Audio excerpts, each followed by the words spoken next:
Mi nuera olvidó el celular encendido después de una llamada conmigo. Lo que escuché que dijo me dejó completamente helada. Ese mismo día puse en marcha un plan, y al día siguiente ella recibió una visita que la hizo desmayarse.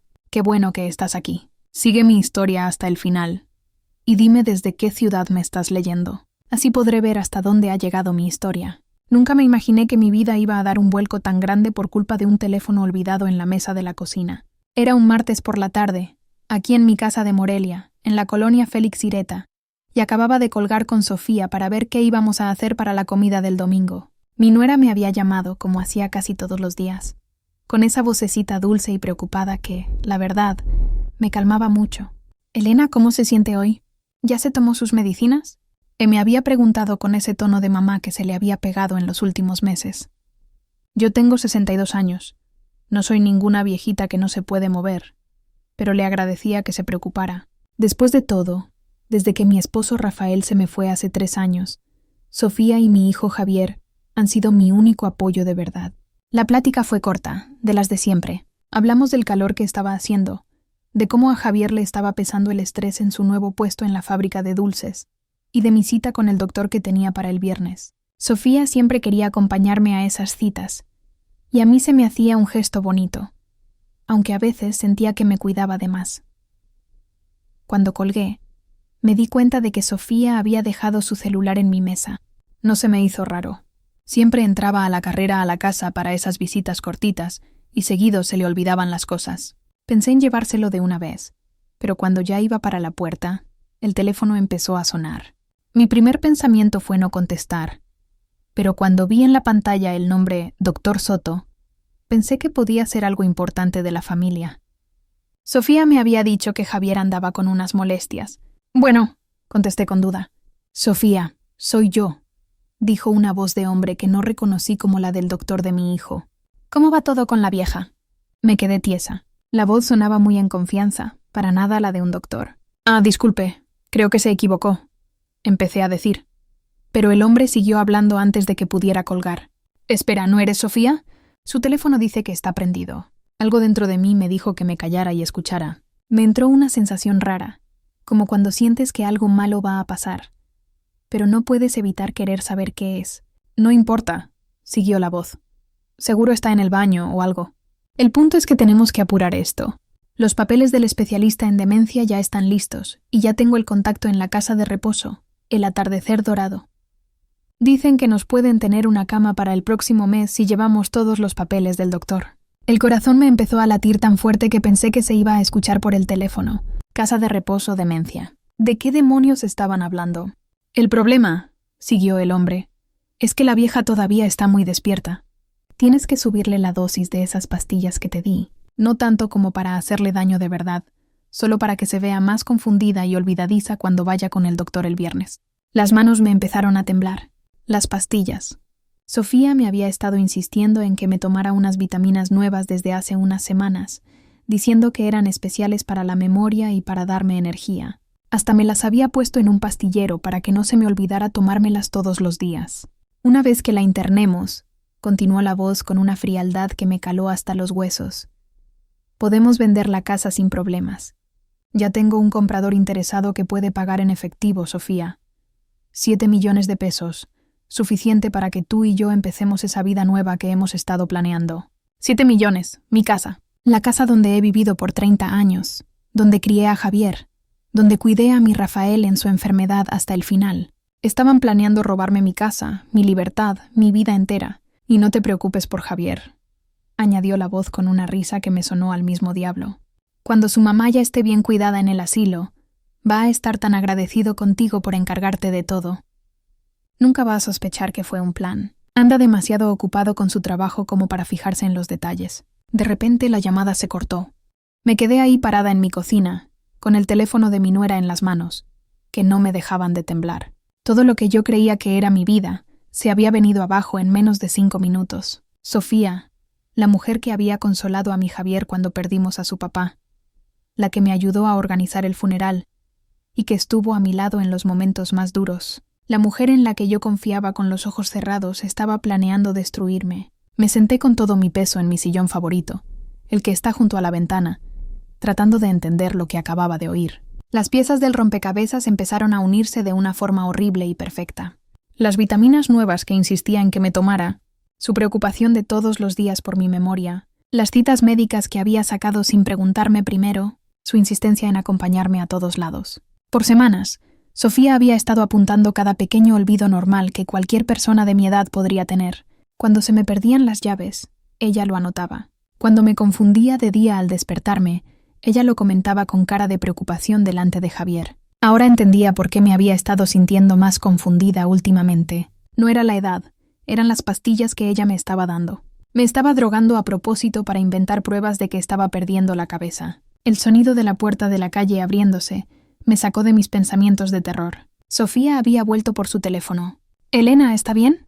«La veo pálida», dijo con esa voz preocupada que ahora sabía que era pura falsedad. Como pude, le sonreí, aunque sentía la cara como de cartón. «Estoy bien, mija, nomás un poco cansada». «¿Ya se tomó sus vitaminas hoy?», preguntó, yendo derechito al pastillero en la barrita de la cocina. «Todavía no», le mentí, viendo cómo revisaba las pastillas con la maña de una enfermera. «Ay, Elena, tiene que ser más constante con estas. El doctor dijo que son muy importantes para su cerebro». Su preocupación sonaba tan de verdad que por un segundo dudé de lo que había escuchado. Pero luego vi su teléfono en mis manos y la realidad me pegó otra vez como una cachetada. «Tienes razón», le dije con calma, quitándole las pastillas de la mano. «Ahorita mismo me las tomo». Me vio mientras yo hacía como que me las tragaba, pero en realidad me las escondí debajo de la lengua, para poder tirarlas después. Su sonrisa de satisfacción me confirmó todo lo que necesitaba saber. Sofía se quedó unos minutos más, platicando de cosas sin importancia, mientras yo nomás asentía y sonreía como si nada hubiera pasado. Pero todo había cambiado. Ahora sabía exactamente qué clase de víbora había estado metiendo a mi casa. En cuanto se fue, corrí al baño y escupí las pastillas en el excusado. Luego me senté en mi cama, viendo las pastillas que quedaban en el pastillero, y tomé la decisión más importante de mi vida. No iba a ser una víctima. No iba a dejar que me robaran mi casa, mi libertad ni el cariño de mi hijo. Sofía había cometido un error muy grande al pensar que yo era una tonta. A mis 62 años, acababa de darme cuenta de que tenía una guerra que ganar. Los días que siguieron fueron un descubrimiento espantoso. Una vez que supe qué buscar, las señales estaban por todos lados, como cicatrices que siempre estuvieron ahí pero que yo no había querido ver. El miércoles en la mañana, mientras Sofía pensaba que yo me estaba bañando, le revisé a escondidas su bolsa, que había dejado en la sala. El corazón se me paró cuando encontré una libretita con mi nombre en la portada. Dentro de esa libreta había listas detalladas de mis supuestos episodios de las últimas 6 semanas. Martes 15 de agosto. Elena no pudo recordar qué había desayunado. Parecía confundida cuando le pregunté sobre sus planes para el día. Viernes 18 de agosto. Elena se quedó parada en la cocina por varios minutos, como si no supiera qué estaba haciendo ahí. Lunes 21 de agosto. Elena le llamó a Javier por el nombre de su papá, Rafael, durante la cena. Página tras página de notas escritas con mucho cuidado, todas pintando el retrato de una mujer que estaba perdiendo la cabeza. El problema era que yo me acordaba de cada uno de esos momentos, y todos tenían una explicación bien normal. El martes 15 de agosto había estado preocupada porque encontré un recibo del doctor que pensé que ya había pagado, por eso andaba distraída en el desayuno. El viernes 18 me quedé parada en la cocina porque estaba tratando de acordarme si había apagado la estufa, después de calentar agua para mi té. Y el lunes 21 le dije a Javier Rafael porque justo antes de cenar había estado viendo fotos de su papá y lo tenía en la mente. Pero Sofía había convertido cada uno de estos momentos completamente normales en una prueba de demencia. Lo que más me asustó fue lo precisas que eran sus notas y lo convincentes que se oían escritas de esa manera. Seguí leyendo y encontré algo que me heló la sangre. Miércoles 23 de agosto. Cita programada con el doctor Castillo, especialista en neurología geriátrica.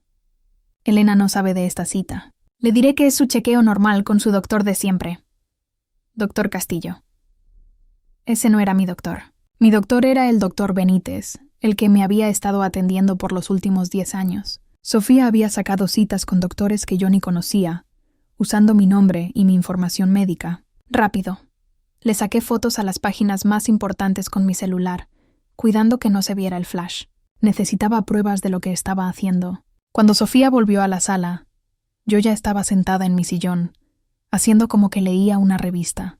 Elena, mija, le quería recordar de su cita con el doctor mañana, dijo con esa voz dulce que ahora me daba asco. ¿Cita con el doctor?, pregunté, fingiendo estar confundida. Pensé que mi próxima cita con el doctor Benítez no era hasta el otro mes. No, mija, esta es con un especialista diferente.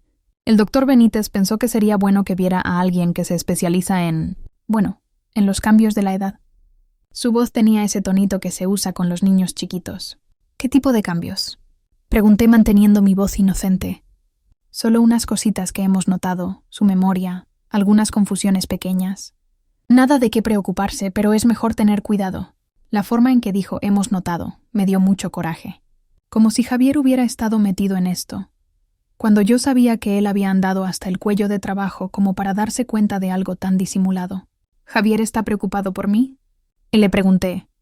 Necesitaba saber hasta dónde llegaba este engaño. Bueno, él ha estado muy ocupado, pero yo lo he mantenido al tanto. Está agradecido de que alguien esté poniendo atención a estos detalles.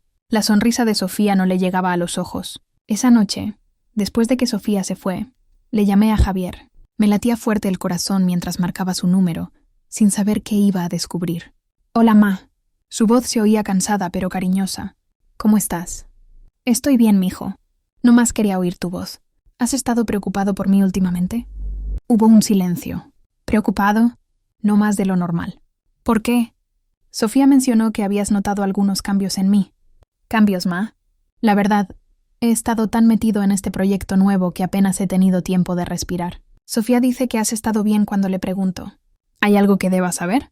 Sentí un alivio inmediato y grandísimo. Javier no sabía nada. Sofía estaba haciendo todo esto sola, usando el nombre de mi hijo y su cariño como excusa para sus cochinadas. No, mijo, nomás quería asegurarme. Ya sabes cómo es una de madre. Lo sé. Oye, perdóname por no haber estado más al pendiente.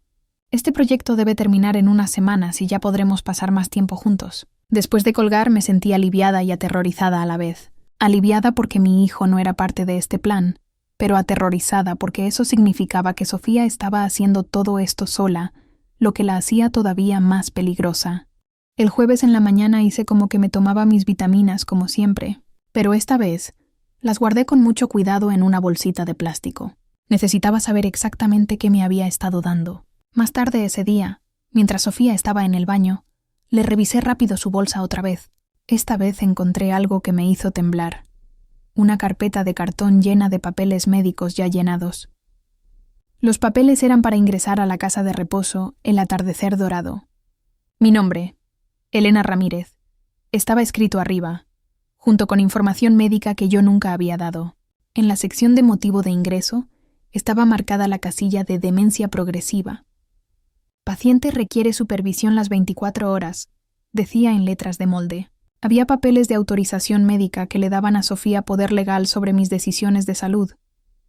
Papeles de transferencia de bienes que necesitaban mi firma. Hasta había una evaluación médica previa llenada por el tal doctor Castillo, que describía mi supuesto estado mental deteriorado.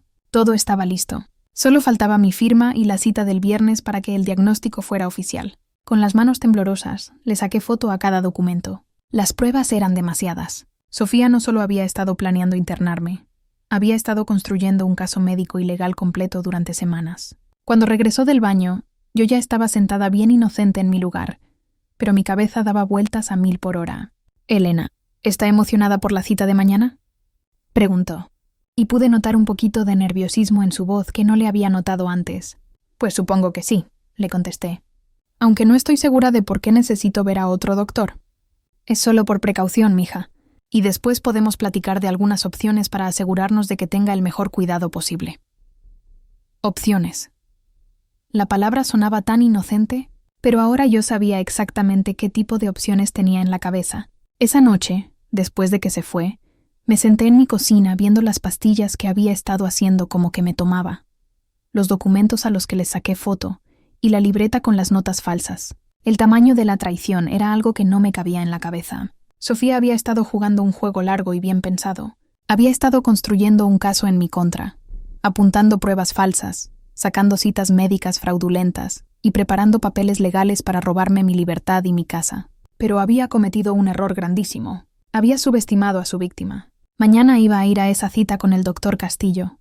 pero no iba a ser la mujer confundida y fácil de manipular que Sofía esperaba que fuera. Iba a ser una mujer que sabía exactamente lo que estaba pasando y que tenía su propio plan. La guerra apenas empezaba, y Sofía acababa de descubrir que se había metido con la enemiga equivocada. El viernes llegó con una claridad que no había sentido en semanas. Por primera vez desde que descubrí la traición de Sofía, no me había tomado ninguna de sus pastillas, y mi mente estaba completamente despejada. Era como despertar de una neblina que no sabía que estaba ahí. Sofía llegó puntual a las 9 de la mañana para llevarme a la cita, vestida muy seriecita y con una carpeta llena de lo que ahora sabía que eran documentos falsos.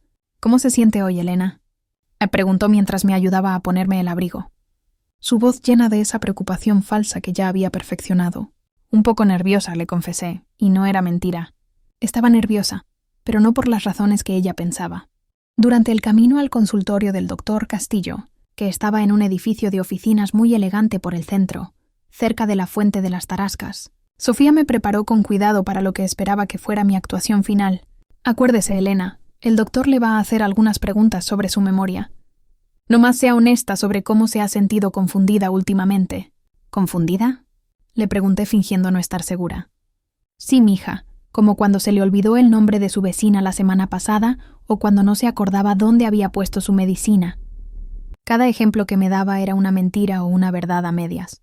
Me había tardado un segundo en acordarme del nombre de mi vecina porque estaba pensando en otra cosa, y había movido mi medicina a otro lugar porque el pastillero viejo se había roto. El consultorio del doctor Castillo estaba muy arreglado. Mientras esperábamos en la salita, me di cuenta de que Sofía no dejaba de ver su teléfono, mandando mensajes a alguien, seguro a su cómplice, avisándole que todo iba como lo habían planeado. Cuando por fin nos pasaron, el doctor Castillo resultó ser un hombre de mediana edad con una sonrisa que no me dio nada de confianza. Sus ojos buscaron a Sofía en cuanto entramos, como si ella fuera la verdadera paciente. «Señora Ramírez», dijo, hablándome a mí pero sin dejar de ver a Sofía. «Tengo entendido que ha estado teniendo algunos problemas de memoria». «Bueno», empecé, decidiendo hacer el papel que esperaban. «He tenido algunos momentos donde ha sido bastante preocupante», me interrumpió Sofía con suavidad. Ayer en la mañana no se acordaba si ya había desayunado o no. Era una mentira completa. Ayer había desayunado avena con fresas y hasta habíamos platicado de cómo me gustaba echarle canela. El doctor Castillo asintió muy serio y empezó con sus preguntas. Estaban hechas para hacer que cualquier persona normal pareciera confundida. Preguntas sobre fechas exactas de cosas que pasaron hace décadas. Problemas de matemáticas complicados y listas de palabras que tenía que recordar mientras me distraía con otras cosas. Hice como que se me dificultaba donde ellos esperaban que se me dificultara, pero me mantuve bien en las áreas que sabía que sería sospechoso fingir que no sabía. Era un equilibrio muy delicado. «Señora Ramírez», dijo el doctor al final, «basándome en lo que veo aquí y en la información que su nuera me ha dado en las últimas semanas, me preocupan los signos tempranos de deterioro cognitivo». Las últimas semanas. Sofía había estado en contacto con este hombre por semanas, armando su caso en mi contra. «¿Qué significa eso?», le pregunté, fingiendo la confusión y el miedo que una mujer inocente sentiría al oír ese diagnóstico. «Significa que tenemos que pensar en opciones para asegurar su seguridad y su bienestar», respondió el doctor, cruzando una mirada llena de significado con Sofía. Después de la cita, Sofía manejó en silencio por varios minutos. Podía sentir la satisfacción que salía de ella como el calor de un horno. «Elena», dijo por fin, con la voz cargada de una compasión que era pura falsedad. «Tenemos que hablar de lo que dijo el doctor». «Estoy asustada, Sofía», le confesé. Y esta parte sí era de verdad. Estaba aterrorizada, pero no por mi salud mental. «Lo sé, mija, pero no tiene que pasar por esto sola.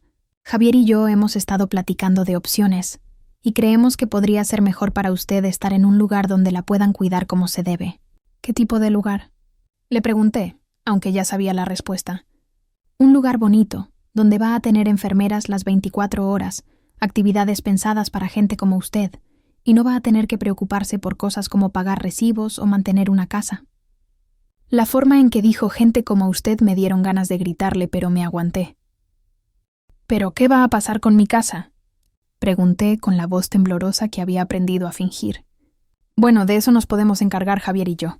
Usted no va a querer la carga de preocuparse por eso». Cuando llegamos a mi casa, Sofía insistió en entrar conmigo. Una vez adentro, se fue derechito a la cocina y preparó mis vitaminas con una rapidez que ahora reconocía como algo malo. «El doctor dice que es muy importante que no deje su rutina de medicinas», dijo, dándome las pastillas con un vaso de agua. Esta vez, en lugar de hacer como que me las tomaba, decidí investigar más directamente. «Sofía, ¿qué son exactamente estas pastillas?» Nunca las había visto antes. «Son unos suplementos especiales que recomendó el doctor Benítez». Mintió sin que se le moviera un pelo. «Están hechos para ayudar con la función del cerebro». «¿Puedo ver el frasco?» Por primera vez vi un poquito de pánico en sus ojos. «Ay, lo dejé en mi casa. Pero no se preocupe, ya le tengo todo medido en su pastillero». Después de que se fue, llamé inmediatamente al consultorio del doctor Benítez. «Buenas tardes, habla Elena Ramírez. Quisiera saber si el doctor Benítez me recetó algún suplemento para el cerebro últimamente». «Déjeme revisar su expediente», dijo la recepcionista. «No, señora Ramírez. Su última visita fue hace 3 meses para su chequeo anual y no se le recetó ninguna medicina o suplemento nuevo». Mi sospecha se confirmó. Sofía me había estado mintiendo en todo. Esa tarde decidí hacer algo que sabía que era arriesgado, pero necesario.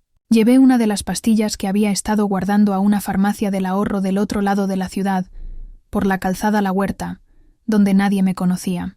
«Disculpe», le dije al farmacéutico. «Mi nuera me está dando estas vitaminas, pero quiero asegurarme de que no se contrapongan con mis otras medicinas. ¿Podría decirme qué es esto?» El farmacéutico, un señor ya grande con lentes gruesos, revisó la pastilla con cuidado. «Señora, esto no es una vitamina. Es lorazepam, una medicina para la ansiedad. Y en una dosis bastante alta, yo diría que de 2 miligramos. Se me heló la sangre. «¿Y qué hace esa medicina?» «Bueno, se usa para tratar la ansiedad, pero en alguien que no la necesita, especialmente en esta dosis, puede causar confusión, pérdida de la memoria, desorientación». «¿Está segura de que debería estar tomando esto?» «No», dije con una voz que apenas reconocí como la mía. «No debería». El farmacéutico me vio con preocupación. «Señora, si alguien le está dando esto sin que usted sepa o sin una receta, eso es muy grave. Debería hablar con su doctor, o hasta pensar en llamar a las autoridades». Manejé a casa sintiéndome en otro mundo. Sofía no solo había estado apuntando mentiras sobre mi supuesto deterioro mental, lo había estado provocando a propósito. Las pastillas que insistía en que me tomara estaban hechas para que yo actuara exactamente como alguien con demencia. Todo encajaba de una manera horrible. Los momentos de confusión que había sentido, la mente nublada, los olvidos que me habían preocupado. Todo había sido causado por las drogas que Sofía me había estado dando todos los días. Era un plan del diablo, pero muy inteligente. Crear los síntomas que luego ella misma apuntaría como prueba de mi incapacidad mental. Y si yo hubiera seguido tomando esas pastillas en la dosis que ella quería, probablemente me habría vuelto dependiente o habría sufrido un daño de verdad en mi cabeza. Esa noche me senté en mi sala, viendo la pastillita que había llevado a la farmacia, y entendí por completo la maldad de Sofía. Ella no estaba nomás planeando robarme mi casa y mi libertad. Estaba dispuesta a destruir mi mente para lograrlo. Pero había subestimado una cosa muy importante. Una vez que dejas de drogar a alguien, su mente se aclara. Y mi mente nunca había estado más clara. Ahora sabía exactamente contra qué me estaba enfrentando, y era hora de contraatacar. El sábado en la mañana me desperté con una decisión que no había sentido en años. Ya no era la víctima confundida que Sofía creía que había creado. Era una mujer de 62 años con un montón de experiencia resolviendo problemas. Y Sofía acababa de convertirse en el problema más grande de mi vida. Mi primer paso fue apuntar todo con mucho cuidado. Saqué mi computadora viejita, esa que Sofía siempre decía que era muy complicada para que yo la usara, y empecé a escribir un registro detallado de todo lo que había descubierto. Fechas, horas, pláticas exactas, las fotos de los papeles falsos, el nombre del farmacéutico que había identificado las pastillas, los números de teléfono de todos los doctores involucrados. Si iba a pelear contra Sofía, necesitaba armas, y las pruebas eran mis municiones más fuertes. Mientras escribía, sonó mi teléfono. Era Sofía, claro. «Buenos días, Elena. ¿Cómo durmió?» «Bien», le mentí, manteniendo mi voz débil y confundida, aunque estuve pensando en lo que dijo el doctor ayer. «Lo sé, mija, es mucho que procesar. Por eso, Javier y yo pensamos que sería mejor si yo me quedara con usted este fin de semana, nomás para asegurarme de que esté bien». El corazón se me aceleró. Sofía quería quedarse conmigo, seguro para asegurarse de que siguiera tomando las pastillas, y para seguir apuntando mi supuesto deterioro. No quiero ser una molestia, le dije haciendo el papel de la viejita insegura. Usted nunca es una molestia, Elena. Llego como al mediodía con algunas cosas. También traigo la cena. Después de colgar, supe que tenía como 3 horas para empezar la primera parte de mi plan. Manejé hasta el centro a una oficina que había encontrado en Internet. Investigaciones Privadas Montes. La detective privada era una mujer como de unos 40 años llamada Laura Montes, con una mirada astuta y una forma de ser muy directa que me dio confianza enseguida. Señora Ramírez, me dijo después de que le expliqué mi situación. Lo que usted me está describiendo es fraude contra personas mayores, abuso financiero y posiblemente intento de secuestro. Esto es muy serio. ¿Me puede ayudar? Claro que sí, pero tenemos que movernos rápido y ser inteligentes. Si su nuera sospecha que usted sabe lo que está pasando, podría apurar sus planes. Laura me explicó que necesitaríamos pruebas de audio y video de Sofía admitiendo sus planes, además de las pruebas en papel que yo ya había juntado.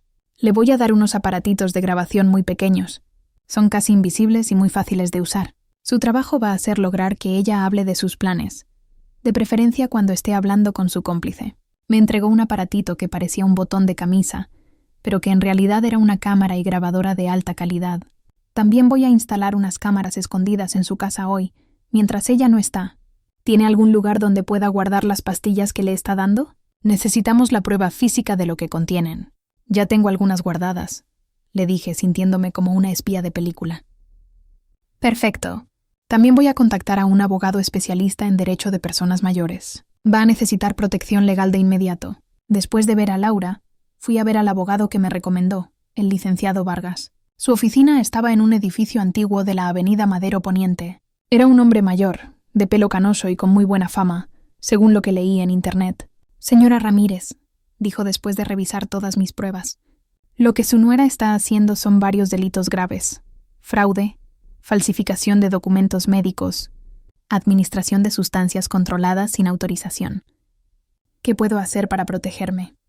Primero, vamos a crear documentos legales que dejen bien claro que usted está en sus cabales.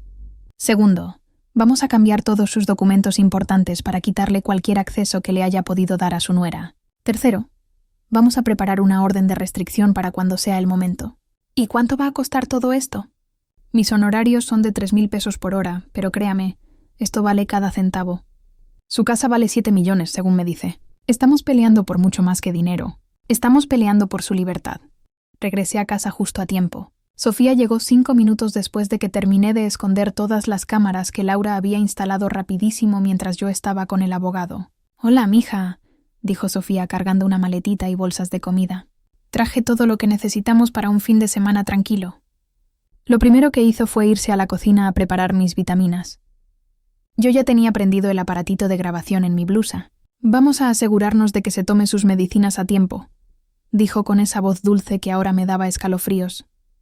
«Sofía», le dije, fingiendo estar confundida. «Estoy un poco preocupada por tantas pastillas». «¿Estás segura de que necesito tantas?» «Claro que sí, Elena». El doctor fue muy claro sobre lo importante que es seguir el tratamiento exacto. Mientras hablaba, pude ver que estaba contando con cuidado las pastillas que quedaban en el frasco, para asegurarse de que yo me las hubiera estado tomando. ¿Y qué va a pasar si no me siento mejor? Bueno, si las cosas empeoran, tendremos que pensar en opciones más serias para su cuidado. ¿Cómo cuáles? Como el lugar del que hablamos ayer, el atardecer dorado. Es muy bonito, Elena. Tendría su propio cuarto, enfermeras que se asegurarían de que se tome su medicina correctamente, actividades. Pero, ¿podría regresar a casa cuando me sienta mejor? Hubo un silencio muy cortito, pero lo noté. Bueno, mija, este tipo de condiciones generalmente no mejoran, pero estaría mucho más segura y cómoda allá. Durante la cena, Sofía siguió metiendo poco a poco la idea del asilo, pintándome un cuadro de cómo sería mejor para mí. Cada palabra estaba siendo grabada. Después de cenar, hice como que estaba muy cansada y confundida por las pastillas que había fingido tomar. «Creo que ya me voy a acostar», dije, actuando más desorientada de lo que había estado en semanas. «Claro que sí, mija, pero antes hay algo de lo que tenemos que hablar». Me llevó a la sala y sacó una carpeta de su maleta. «Elena, he estado pensando en lo que dijo el doctor y creo que deberíamos adelantarnos a la situación. Sacó varios papeles legales. Reconocí algunos de las fotos que había tomado de su bolsa días antes. Estos son solo unos papeles que harían las cosas más fáciles si... cuando necesite más cuidado. Poder legal médico, poder legal financiero, algunas cosas sobre la casa... ¿La casa?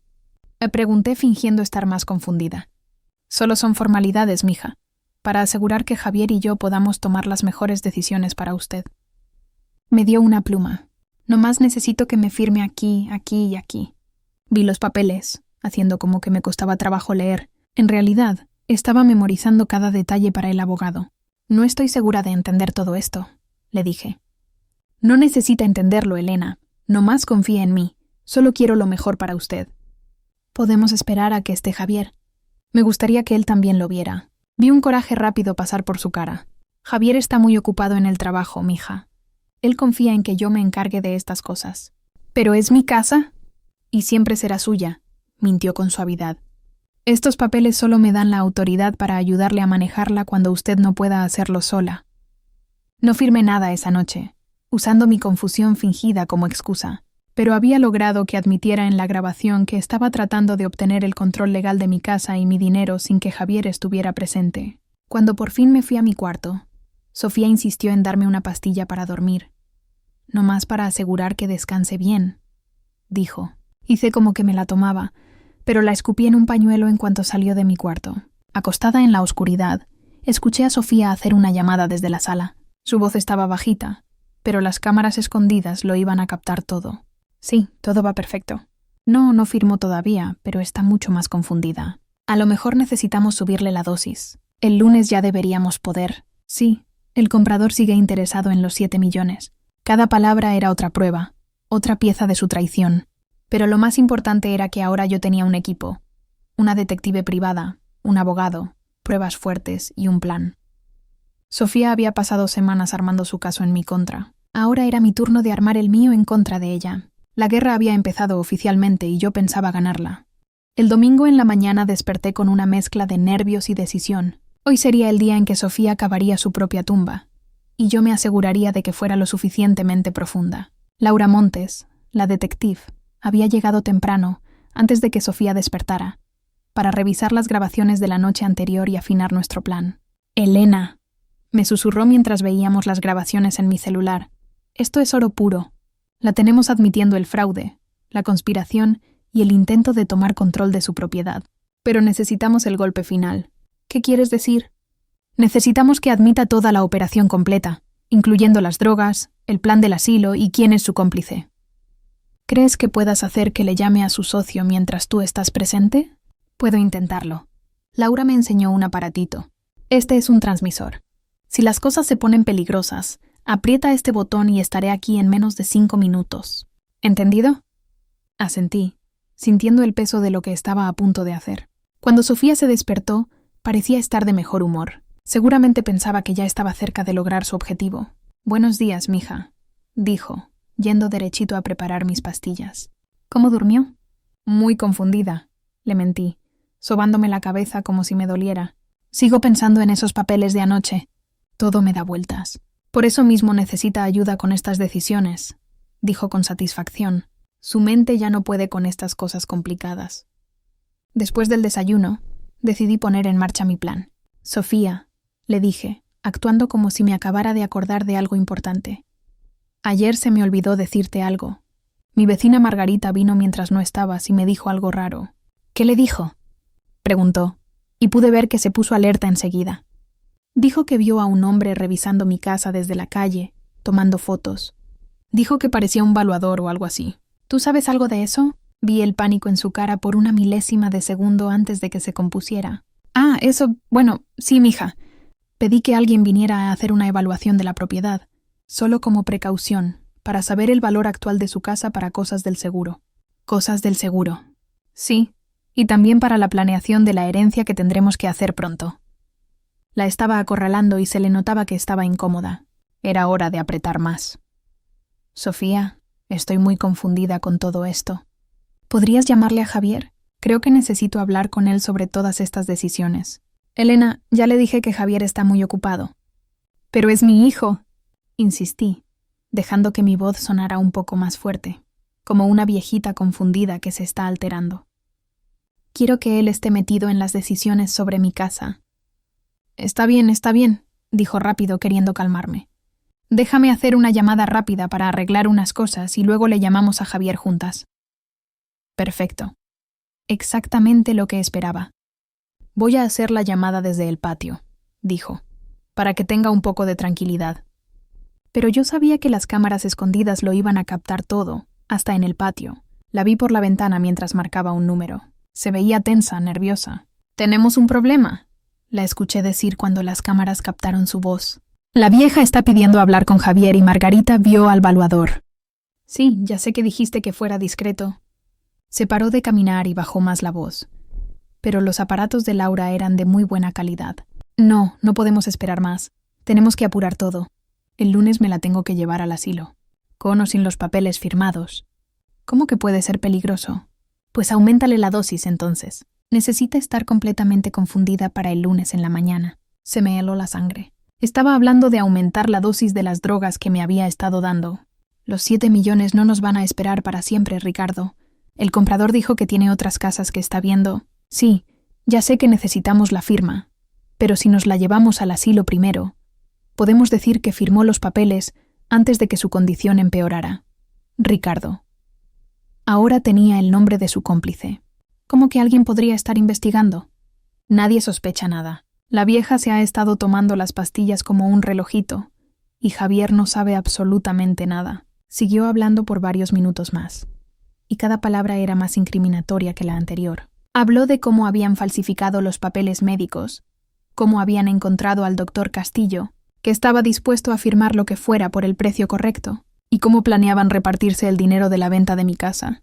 El lunes en la mañana llegó como el amanecer después de la tormenta más larga de mi vida. Sofía había pasado toda la noche del domingo nerviosa, haciendo llamadas en voz baja y revisando su teléfono a cada rato. Sabía que algo no estaba saliendo como lo había planeado, pero no tenía idea de lo completamente expuesta que estaba. A las 8 de la mañana, exactamente como lo habíamos planeado, Javier llegó a mi casa sin avisar. Su cara mostraba una mezcla de preocupación y decisión que no le había visto desde que era niño. «Mamá», dijo, abrazándome con una fuerza que me dijo que sabía que algo andaba muy mal.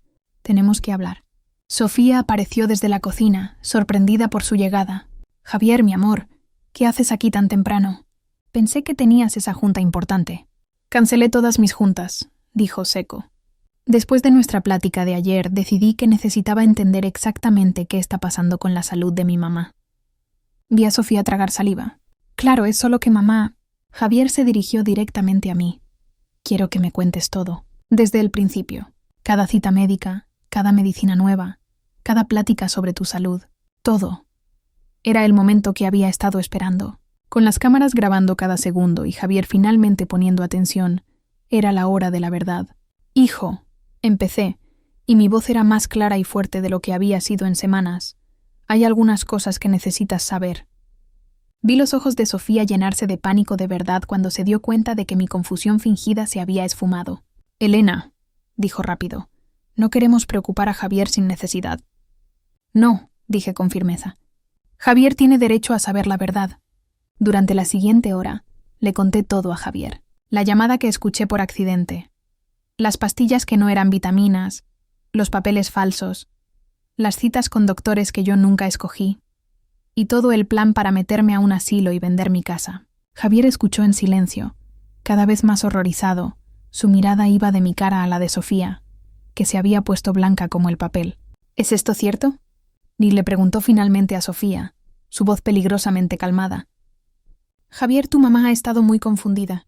Estos son justo los delirios de persecución que el doctor dijo que podíamos esperar». «¿Qué doctor?», preguntó Javier. «Porque le llamé al doctor Benítez ayer en la noche. Dice que no ha visto a mi mamá en 3 meses y que nunca la mandó con ningún especialista». Sofía abrió la boca, pero no le salieron las palabras. «Además», continuó Javier, «hice otras llamadas. El doctor Castillo, el supuesto especialista, perdió su licencia para ejercer hace 2 años por falsificar documentos. Y en el atardecer dorado me dijeron que alguien usando el nombre de mi mamá había estado pidiendo informes, pero que nunca habían hablado directamente conmigo, aunque les dijeron que yo era su contacto de emergencia. Era hermoso ver cómo todo el plan de Sofía se deshacía. «Javier», intentó Sofía una vez más, «tu madre necesita ayuda. Mira cómo se está portando ahora, con todas estas acusaciones locas». Fue entonces cuando decidí jugar mi última carta. «Javier», dije con calma, «hay algo más que necesitas ver». Fui a mi recámara y regresé con la bolsita de pastillas que había estado guardando, junto con el reporte del farmacéutico. «Estas son las vitaminas que tu esposa ha insistido en que me tome. Según este farmacéutico, son lorazepam, una medicina para la ansiedad que en alguien que no la necesita puede causar confusión, pérdida de la memoria y desorientación». Javier tomó el reporte y lo leyó. Cuando levantó la vista, su cara había cambiado por completo. La confusión y la preocupación habían sido reemplazadas por una furia pura. «¿Has estado drogando a mi madre?», le preguntó a Sofía, su voz tan fría que me dio escalofríos. Yo trataba de ayudarla con su ansiedad, con medicinas no recetadas, sin que su doctor supiera, sin que ella supiera. Sofía empezó a llorar, pero eran lágrimas de alguien que sabe que la atraparon, no de arrepentimiento. «Javier, por favor, tienes que entender. Tu mamá se estaba deteriorando y yo solo quería...».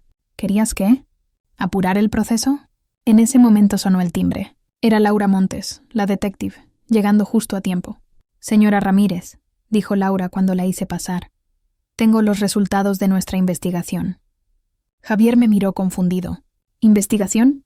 «Javier», le dije, «te presento a Laura Montes. Es la detective privada que contraté cuando me di cuenta de lo que estaba pasando». Laura abrió su carpeta y empezó a explicar todo.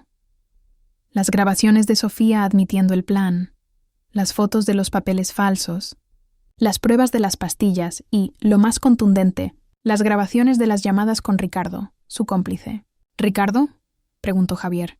«¿Quién diablos es Ricardo?». Fue Sofía quien contestó, su voz apenas un susurro. Es mi exnovio». El silencio que siguió fue terrible. Javier se sentó en el sofá como si las piernas ya no lo sostuvieran. «Tu exnovio», repitió. «Has estado planeando robar e internar a mi madre con tu exnovio». «Fuera de mi casa», le gritó. «Y lárgate de la casa de mi madre ahora. ¿Quieres presentar cargos?». Y me preguntó Laura. Miré a Sofía, esta mujer que había intentado robarme no solo mi casa y mi dinero, sino mi libertad, mi dignidad y el cariño de mi hijo. Luego miré a Javier, que tendría que vivir sabiendo que estuvo casado con alguien capaz de tanta maldad, y tomé mi decisión. «Quiero que se vaya», dije con calma. «Quiero que se vaya de nuestras vidas y no vuelva nunca. Si pide el divorcio sin tratar de quitarle a Javier nada que no haya traído al matrimonio, y si firma papeles prometiendo no volver a contactarnos, no presentaré cargos». Laura me miró sorprendida. «Elena, tiene un caso muy sólido. Podría ir a la cárcel por años». «Lo sé», le dije. «Pero a veces la mejor venganza es simplemente ser libre». 3 meses después, el divorcio fue final. Mi casa está ahora en un fideicomiso que Javier no puede tocar hasta que yo me muera de causas naturales. Y solo después de que 3 doctores lo confirmen. No porque no confíe en mi hijo, sino porque ahora entiendo que cualquiera puede ser engañado. Javier y yo comemos juntos todos los domingos. La traición de Sofía, aunque dolió mucho, nos unió más. A veces pienso qué hubiera pasado si no hubiera escuchado esa llamada. Pero no me quedo mucho en eso. Mejor me enfoco en mi jardín, en mis libros, en las pláticas con mi hijo y en la alegría de saber que, aunque alguien intentó robarme la vida, no solo sobreviví, sino que salí más fuerte. Tengo 62 años y por fin aprendí que la fuerza más grande no está en evitar que te lastimen, sino en levantarte después de que intentan tumbarte. Y yo estoy de pie, más fuerte que nunca.